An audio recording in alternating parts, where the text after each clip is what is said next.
Hey, are you left-handed or right-handed? Right hand. You know what sucks about being left-handed is everything is made for right-handed people. And even Yeah. when I have a cup of coffee with a pitcher, you never see it. You get smudges on your hand when you're writing. You have desks at school and you don't have anywhere to put your elbow. I just not into it today. I really felt great about this particular situation. And then, you okay? You have to have a really serious conversation with yourself and say, this is good enough. I'm not a maitre d'. I'm not a waiter. Farmer's daughter. I'm going to be a DJ full time. This is it. You have to really just think to yourself, melt a grilled cheese sandwich. Oh, I'm kind of thirsty. Thank you. Have a great day. I'm going to shoot you out back.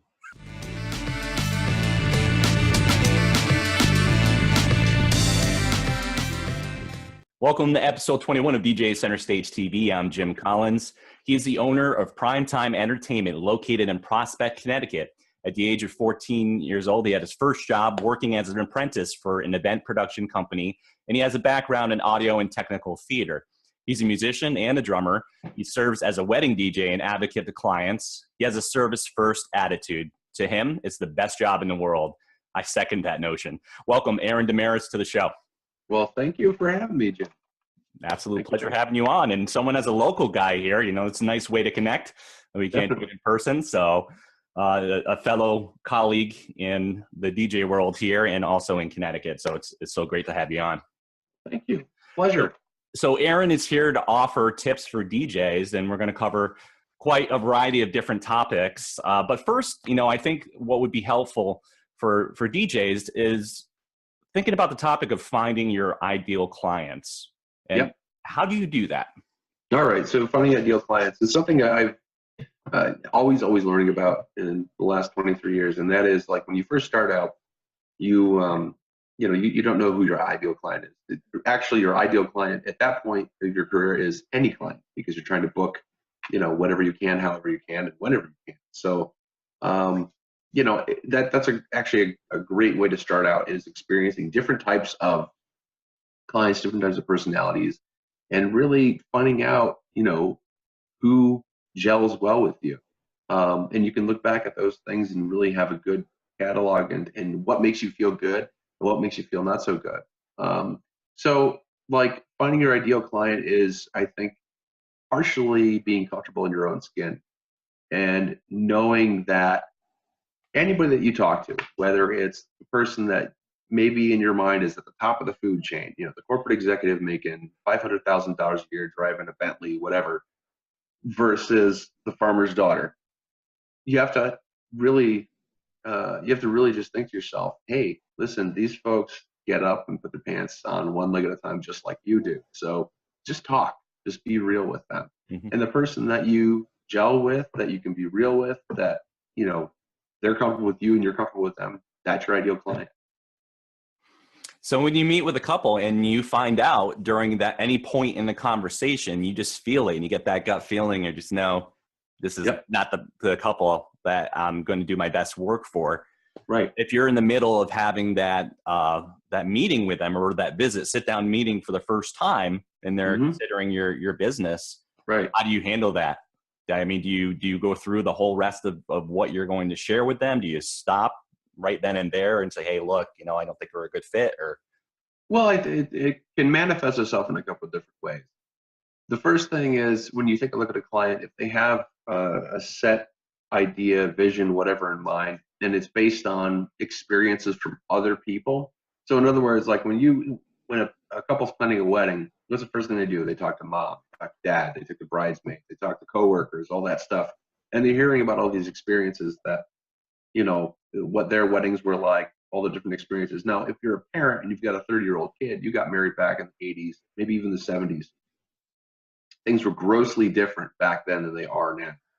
And their goals are different. So you have to kind of ascertain, are the goals that they're talking about their parents' goals, their friends' goals, or their goals? Mm-hmm. So I think the way to get around that is to ask them, what do you want for your wedding? What do you see yourself doing? There's actually been quite a few folks that when I ask them that question in that very direct way, they say, you know what? The truth is I've been told this is what you have to do, Yeah. but it's really not me. This is what I was kind of thinking. And then you can open that dialogue, and you find out really quickly that their wall is down and they're actually able to communicate with you. And that's where that bond comes in. There are some people, though, that come in here very close-minded and say, you know what, here's my list of 1,000 songs. Make sure you play them all. And if you don't, I'm going to shoot you out back. Okay. Right. Thank you. Have a great day. Take care. There's other people that can handle that. And I'll tell them, right then and there, listen, I don't think that I'm going to be able to give you what you want. And because of that, because we network and we know all these other people, I will just tell them, hey, listen, here's a list of 5 people that might be able to help you out. Because I don't want anybody to leave empty-handed. And the truth is, even if we're not a good match, I can kind of point them in the right direction. I mean, I wouldn't just say, here, just go to anybody. Right. I'd want to make sure that they were taken care of the way to need to get taken care of, because their event, their wedding is that important. So, by giving them a good salary referral of somebody who I trust, right, then it's going to reflect good on me, sure, on the other person. And that's interesting too. So you take it from a perspective where basically you're able to allow them, by asking the right question, for them to open up and let their guard down so they feel more at ease, because then they may be an ideal client after all. But Right. Michael Port has a book called Book Yourself Solid, which is great in talking about a red rope policy, basically, and just, working with the right clients that you're going to benefit from in helping them to your best ability, because obviously the connections there already. Yeah, and I know Vicky Musney talks about creating connections with Mitch Taylor. They have their podcast, and her specifically with personalities and knowing temperaments and different colors to represent different temperaments and personalities. When she was on last week, and we talked a little bit about that, but connecting with couples too, when you first have that sit down meeting and understanding that personality. I mean, you could read with a gut feeling too, and many people are very good at that, but sometimes people are hard to read, as you mentioned, but by asking the right questions can certainly let that wall down, as you mentioned as well. So, all right. Well, breaking that barrier is sometimes, and you talk about, your gut feeling, sometimes it's easier done than said. And I say that because if you're just holding a conversation with somebody, anybody, a friend, whatever, and maybe you say something that not intentionally is off-putting, they might, you know what I mean? Yeah. That body language changes. And that's why it's so important to meet people face to face. Even if it's here on a video chat, you're still seeing, body language. If you're just talking to somebody on the phone and somebody's going, yeah, you sound like really great. Yeah. That can happen. You would not be the wiser. So, having that, being able to see a person's reaction, I think is so, so important, and just, you can tell when somebody is interested because they're leaning forward, they're engaged. When somebody starts to shut down, they're sitting back, they're like, okay, right, when's the meeting going to be over? So, yeah, I mean, that's all part of it. You have to kind of know when that's happening. So for you specifically, Aaron, who are your ideal clients to work with? My ideal clients. Okay. Actually, I just, I have a business coach that I'm working with currently, and that was one of the big questions that she had for us. And I would have to say the ideal client for me is somebody who is somebody with a great personality, and sure, that can cover a lot of different types of personalities, but somebody who's down to earth, well-rounded, hardworking, understands what value truly is. And value is not necessarily the discount rack, but knowing what they want, knowing that it's going to take resources to get to their goal, and having realistic expectations. I have no problem with creating an insane celebration. I have no problem doing lighting, sound, and this, that, and the other thing, and pulling resources together for somebody. As the old saying goes, I'll do anything you want for more money. So, just understanding that, these things take time, they take money, and being realistic about it. That's a big thing for me. Coming from a theater background, there's 2 rules in theater. The first is, when do you need it done by? And that's yesterday. And the second rule is you don't understand how important I think I am. So, you know, when you deal with that type of thought process, you know, realistic expectations, you're really the buffer between fantasy and reality. So that's why I say, you know, somebody who's well-rounded, hardworking, kind, you know, and understands value. Those are like the biggest criteria. Okay. You know what I mean? Sure. And I don't care what walk of life you came from. I mean, you could be, you know, you could be, you know, a car salesman, you could be a corporate executive, or, you know, who knows, maybe you work at Burger King, whatever. But the point is that if you have those great personality features to you, I think we could gel together. You know what I mean? And that to me is success. So in the audio world, talking a little bit about that, since you have a background in that, Yeah. and helping other DJs with audio and maybe setups at locations, at venues. Tell me your experience with that, and I don't know, any tips that you could offer for that to ensure a good, successful sounding event. Sure. So from an audio perspective, I mean, I've got experience with, you know, obviously a DJ rig being probably the smallest scale that I have audio experience with, to the largest scale being the full line array. You know, that's broadcasting for about 10,000 people. Audio for me has been a huge part of my success as a DJ. And it's actually one of the things that normally people don't think about. Oh yeah, you're going to compliment somebody on their audio. It just sounds weird. Yeah. But the truth is that, you know, what you may hear as a DJ is like, oh my God, the last DJ we went to, my ears were bleeding. My Right. you know, head is throbbing. I couldn't hear. We couldn't talk. It was too loud. It was too much. This, that, the other thing. Really, really listen to your clients and say, okay, how can I make this better? So when you walk into a venue, here's a tip for you. When you walk into a venue and the venue says, well, hey, we've always put our DJs in the corner behind the table with grandma and grandpa. You know, it's important to do site walks, and it's important to talk to venues beforehand and get layouts and talk to your clients beforehand to find out what their intentions are. The best thing you could do if you're ever put in that situation, hey, if you got to stand behind grandma's table, fine, so be it.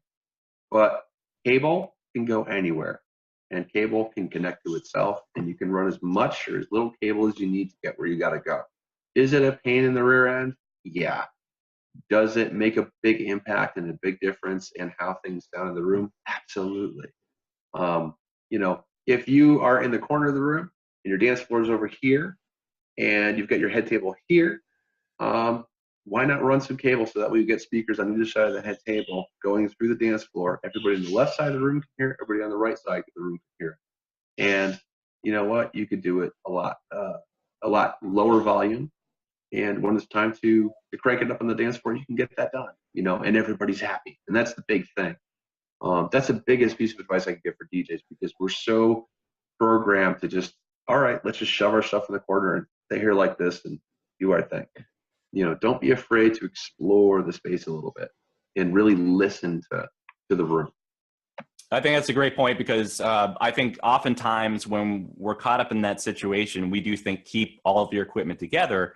But that's a great tip, because you can link your speakers up and make it a perfect setting for the dance floor, for setting that up for success, even if you are in that corner and positioned in that awkward space, because then you have obviously the best sound possibilities. Right. Position those, so you could still make it work, or even have, you know, if it's, say it's long and you don't have the cables for it, make them wireless. That's another option too. Set them up that way. Now, tell me about your experience with wireless. Do you feel that there is more troubleshooting or problems with them? Do you not feel as comfortable using them, or how does that work for you? Wireless is a whole nother animal, whether it comes into play with either your microphones, if you're in a musician type situation where you're using, you know, a guitar pack, wireless. There's only so many frequencies to go around. And now with the acquisition of the 600 band, thank you T-Mobile, you know, it's getting less and less. So eventually we're going to run out of bandwidth, and everybody's going to be on set frequencies, and eventually we're just going to kind of run out. Say, well, geez, we can't, you know, we can't be in the same room as DJ A and B because we're just going to keep cross-talking over each other no matter where we go. Same thing goes for your lighting. Your lighting runs on digital. Your microphones are running on RF, and there's also digital versions of that as well that you can get. But again, if everybody goes from RF to digital, same problem, same rule applies, you know. So it's tricky. It really, really is. It's not to say that it can't be done. I think it can be done. Me personally, I've always been comfortable with, if you can do it wired, do it wired. Yeah. Ceremony sound systems, I mean, typically you're using 1, 2 mics maybe.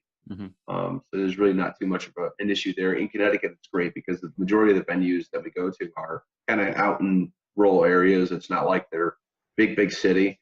You don't have to worry about a lot of stuff coming in on you. But yeah, I mean, in those situations, I think it's a little bit easier. If you're doing like stuff on the shoreline, that's a big one. You've got boats going past. You've got the Navy base in New London. Yeah. All those things interfere with it. They really, really do.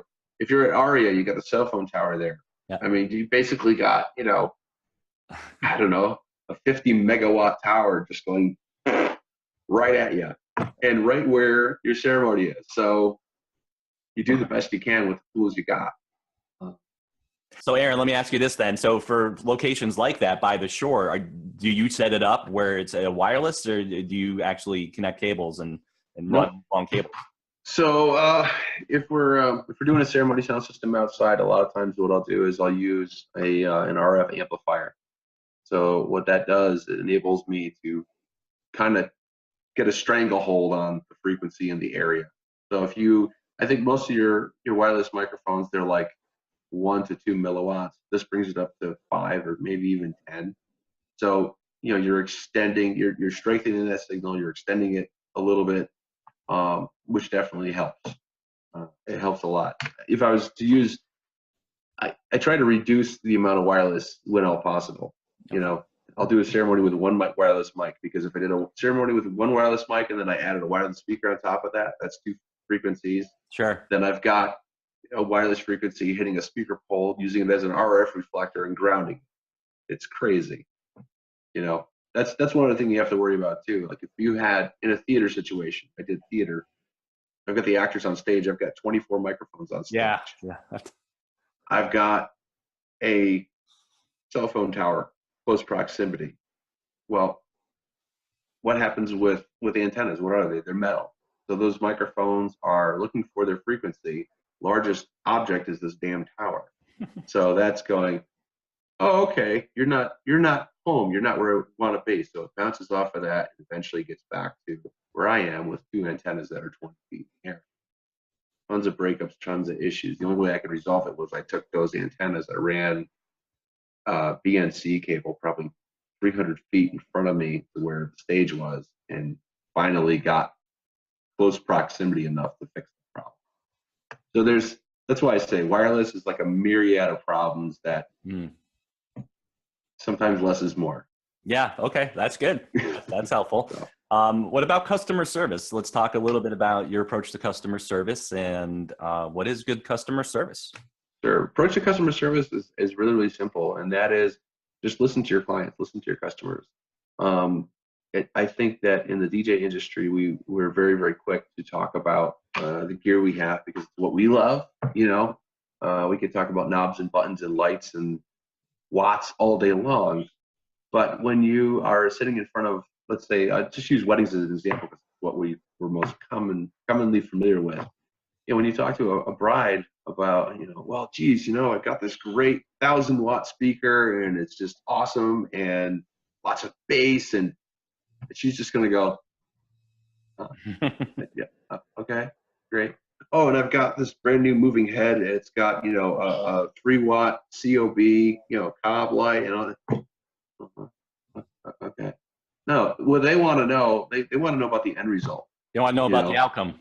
They want to know about the outcome. They don't care that you've got a 1,000-watt QSC K12. They don't care that you've got, you know, I don't know, a 5R light moving head there that can, you know, melt a grilled cheese sandwich from 100 feet away. They don't care about that. What they care about is, how is my venue going to look? how is my dance floor going to react? Are you going to be there for me if I need you? And that's important.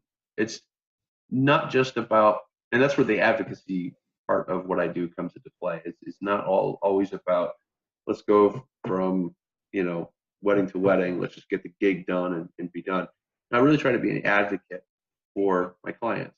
So in other words, you know, if my client, if everything else is going on, if your photographer's in one spot, your videographer's in another spot, your caterer is busy doing what they're doing, and I see that they're all doing their jobs, I'll walk up to my client and I'll say, hey, is there anything that you need? Well, I'm kind of thirsty. Okay. I'm the DJ. I'm not a waiter.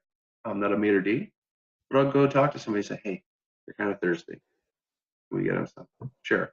And you know what? A lot of times, they'll be very happy with that because I went the extra mile Yeah. to make sure that they're comfortable. Sure. I had their best interest in mind. And that to me is customer service. It's really just having your client's best interest in mind at all times. If there is an opportunity for greatness, do it. Doesn't matter if it's your job or not. Just be human. That's it. That's customer service. And not only that, but there's a lot of things that we do too that bride and groom don't even necessarily know we're taking care of behind the scenes too. Right. Like this weekend, for example, I was at a venue and the front door where guests were walking in, where the place cards were set, as every time the door opened, they would fall down, you know, or blow off the table. So Yeah. I was going back there and I was resetting them. You know, they weren't doing that or helping out or realizing, I think at the venue that kept happening. So Sure. back and readjusting them, but just anything to make the outcome, the best possible outcome for your clients and working with them. And I think that's key. Caring about it. Right. So let's go and talk about self-accountability. Yeah.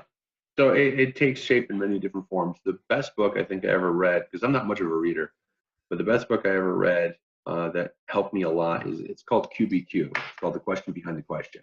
Really, really good book. And it was geared towards, the corporate world. So one of the things that they talk about is like, you know, if you're at work, have you ever had an email war with somebody, like going back and forth about who's right, who's wrong, and you end up wasting so much time. It's kind of like Facebook, right? You know, like I can't stop typing until I'm the one who's right or the other person succeeds. Okay. And that happens all too often. So being self-accountable and self-aware is just like, okay, listen, I have a job to do. I'm here to get the job done, and I'm not going to let anything distract me. If I make a mess of things, it's my mess. I have to clean it up. Mm-hmm. And that's a huge thing. When you hold yourself accountable, I think you offer your best results. If you're out there in the field and something as simple as like you do your setup and you see you might have a cable that's just kind of funky hanging out there, but you're at somebody's wedding, you've got gorgeous centerpieces, you've got, you know, beautiful venue, everything's like perfect. There's that one freaking cable right there. It's just driving you nuts. Don't say, good enough, they'll never see it. Hold yourself accountable. Make sure that you do it right. Make sure that you're doing everything you possibly can to be the best version of you that you can be at all times. And that doesn't just translate itself into business. That translates itself into life too. You know, I mean, if you're a wife or a husband, you know, always strive to be the best wife or husband you can be. If you're a dad or a mom, be the best parent you can be. And if you're a DJ, be the best DJ.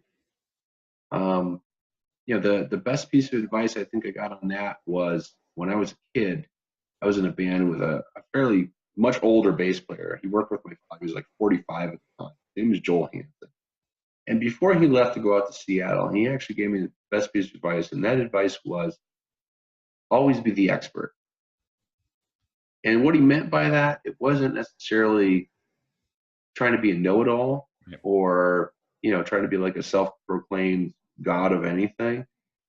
But in other words, just be the best version of you can be. If you're going to do something with your life, whether it be DJing or audio or lighting or whatever, make sure that you be the expert and do your due diligence and always put your best foot forward at everything you do. And that's kind of the undercurrent. My self-accountability is just do whatever I can to be the best I can be for my client. So taking accountability of DJs who may be working full-time and are a little hesitant or very hesitant to branch out and train MCs to work events for them and grow their business. Basically, I think that when you, the motivational piece has to be a huge part of if you want to get into this full-time. Because when you go from having your day job, whether it be a 9 to 5 or whatever it is that you do, you go through life knowing that, hey, every Friday I've got a paycheck coming to me. Hey, I was sick on Monday, but I still have the paycheck on Friday. Or, hey, I've got my health benefits and I'm going to be okay. When you go full time and it's just you and you're running under your own steam, everybody's like, this is going to be great. I'm not going to have a boss to hold me accountable. You're going to have you to hold you accountable. And it becomes very, very scary when you say that, okay, it's feast or famine. If I don't put in the work, then I'm not going to get the events. I'm not going to get the calls, and nobody's going to hire me. So that's where the motivational piece comes in. You have to have a really serious conversation with yourself and say, listen, can I handle this? Am I motivated? Am I driven? Once you go full time, at least for me anyway, I'm not saying that you can't go get, if things got slow, that you can't get another job. I mean, I think you have to be financially secure. You absolutely do what you have to do. But what I'm saying is, if you're at that point in your life where you say, yes, I want to take it full time, this is what I want to do for a living, you really have to take all your eggs and put it in that basket. And you have to be trusting of yourself, your abilities, and you just have to do it. You just put the blinders on and go for it. The days that you don't feel good, the days that you wake up and go, I just not into it today. Huff. Do it. Plug along. Just keep going. So you really have to have that grit, that perseverance, and that drive to go full time. And you know what? It's not for everybody. I would never ever talk badly about somebody who is basically just trying to earn a living. And maybe they have a part-time job and maybe they're DJing, but they're holding themselves accountable to the point of this is what they want to do for a living. That's their goal, is to go full time. They're treating it professionally as they should.